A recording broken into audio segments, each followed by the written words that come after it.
Sometimes it's just best to get your foot in the door. Do you know how I got in the door at 7?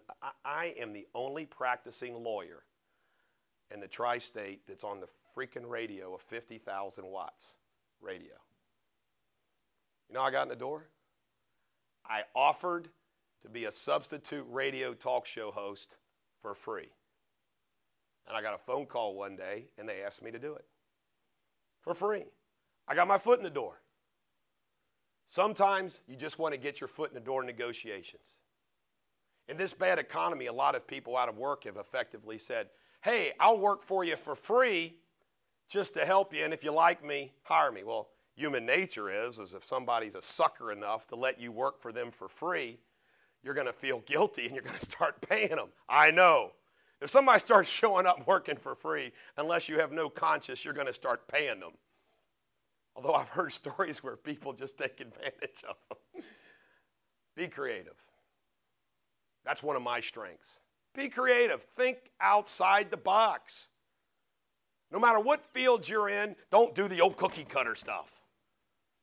When I try a case, I blow away the competition. And you know why?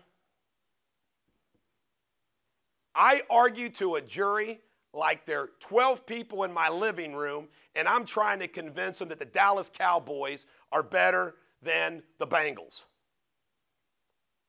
You got to be yourself. And when you're in negotiations, be creative. Be creative. Bluff if you want. Bluff. In negotiations, sometimes you bluff. You know, lawyers, we don't lie to judges. We don't lie to our clients. You know who we lie to every single day? Other lawyers. Bill, my client ain't going to let me settle this unless we get 10 grand. Reality, God dang, whatever you give me, we're going to take. In business negotiations, same thing. Happens all the time. You can bluff. We all eat crow sometimes. I eat crow every day. Everything, oh, the bulldog, big tough lawyer. Yeah, baloney. Man, there's cases that I get, I think it's good, it falls apart. And I got to eat crow. Dismiss, walk away. Well, that didn't turn out. I eat crow every day. And in business negotiations, sometimes you got to eat crow. Be careful the details don't derail you. I can talk about this publicly because he's talked about it publicly. Tracy Jones, who does radio. I did his prenuptial agreement when he got married. You know how many pages it is? 2. I've seen prenuptial agreements by big Cincinnati law firms that are this thick. Cost $15,000. My 2-page is just as effective as that one that thick. People get caught. There's nothing worse when you turn over a business deal. And those of you that aren't going to be in law and you're going to be in business, you're going to turn over a business deal to lawyers. Oh, my God. The lawyers will make it more complicated and a disaster. All in the spirit, they're looking out for you. They're looking out for you. And they get the details. Don't let the details derail you. For example, if you've got a deal and the price is the most important thing, get that price. Now, don't allow the details to block the big picture, what you're negotiating. Now, I love the movie Tombstone. Val Kilmer's portrayal of Doc Holliday, beautiful. I'll be your huckleberry. I write that in letters sometimes. I love that. I start out the letter, I'll be your huckleberry. Isn't that a daisy? Wyatt, you're an oak. I actually wrote down all the damn lines from Tombstone that I like.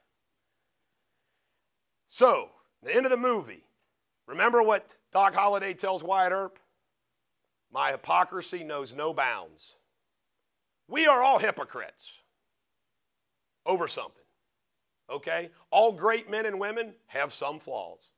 I have plenty of flaws. We're all hypocrites to some extent. So, after telling you, don't let the details mess up, I'm being hypocritical. A small detail can make a difference. Words matter. You can have a big, long contract, and whether a word is a plural or a singular can make a difference. Here's a great example. In business negotiations, probably no more important word is gross sales net sales. You all know that from being a business major. There's a big difference between, are you going to get a percentage in a franchise? Snappy Tomato Pizza, they pay us 5% of their gross sales. Look how much less money we would make if it was 5% of net sales. One word can make a difference. Don't draw a line in the sand. You know what happens? You end up eating crow. We're in the negotiations on a case where we said we want $50,000 by Friday at 5 o'clock, or we're not going to negotiate further. Guess what? 5 o'clock came. They didn't pay the $50,000. We're still negotiating. It was stupid. By the way, it wasn't my idea. I let another lawyer talk me into it. But don't draw a line in the sand. Lose the ego. Lose the ego. I crack up at the number of people. I got clients that tell me this. Well, why are we meeting at their office? Shouldn't we be meeting at your office? Because that makes it look, who gives a damn? We're going to negotiate, I'll go anywhere. People get caught up on all that stuff. Whose desk you sit by? Do you sit behind the desk or in front of the desk? Positions of power. That's a bunch of crap. Lose the ego. It's fun to have a cannon. In your negotiations, back to my Al Capone, if you hold a cannon, and I've held a cannon before and it's fun. In other words, your case is so good, your business deal is so good, and they're just stuck dealing with it. Can you imagine in high corporate world right now, Microsoft, Oracle, IBM, Google, Yahoo, and you know Intel, all those companies, they are fighting each other and they have to partner with each other. Can you imagine some of the deals that are going on, and every once in a while one of them has the upper hand on them? You know, like Google says, you know, too bad, Microsoft. If you want to do X, Y, Z, you got to do A, B, C. And, oh, damn, they got to do it. Can you imagine? But when you have a cannon, you negotiate from strength. What angles do you have? Very important. Timing is everything. Remember that? There's angles that you can play. Play those angles. Who they are, the timing of it. You have information, inside information that makes a difference in the deal. Use it. Sometimes there is not a win-win. Sometimes someone must lose. Stephen Covey has made a living out of it. Win-win. Let's all get together in a room, hold hands, sing Kumbaya, and we all win. Sometimes that works.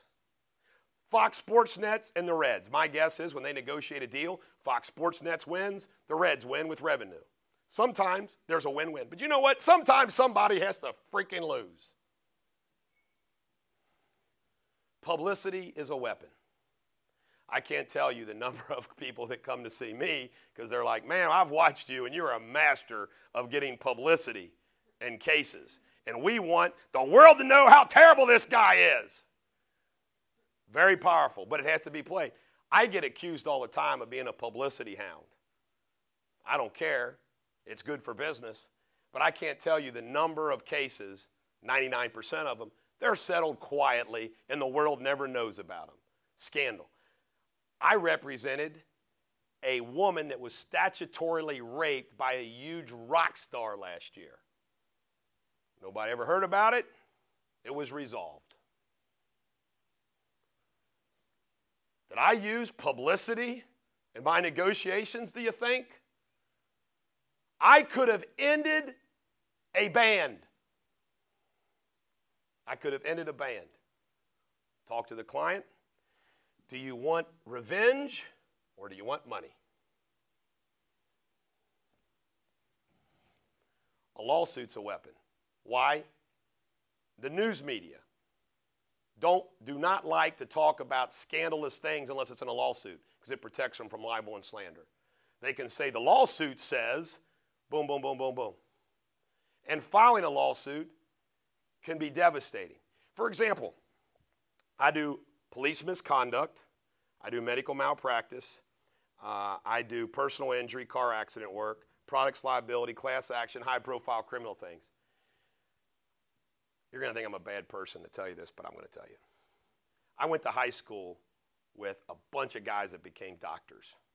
I was never close personal friends with them, but I went to high school with them. I had medical malpractice cases against 2 of them, okay? The one guy, and I got along with him okay. It was a small case, and I tried to resolve it before I had to file it. But I told my client, I said, this guy is not going to settle, and he didn't. The other one, I knew his personality. I said, he's not going to want to go through any of this. It'll settle, and it did. You have to know who you're dealing with. There are personalities. Like, for example, me, a weapon that I have, I don't give a damn. Somebody comes after me with something, I say, I don't care. Well, we're going to get some negative publicity. I said, are you kidding me? I said, I get in a fight in the public, everybody's, Bulldog's just fighting with somebody. There's other lawyers, I swear to God, if they got a bar complaint against them, a lawsuit against them, or some negative publicity, they would freaking pass out. I've seen it happen. Information is power. You all know that.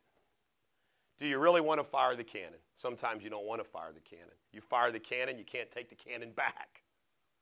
And by the way, let me tell you something. I do this all the time. There are some people that do not deserve to be sued. I make a judgment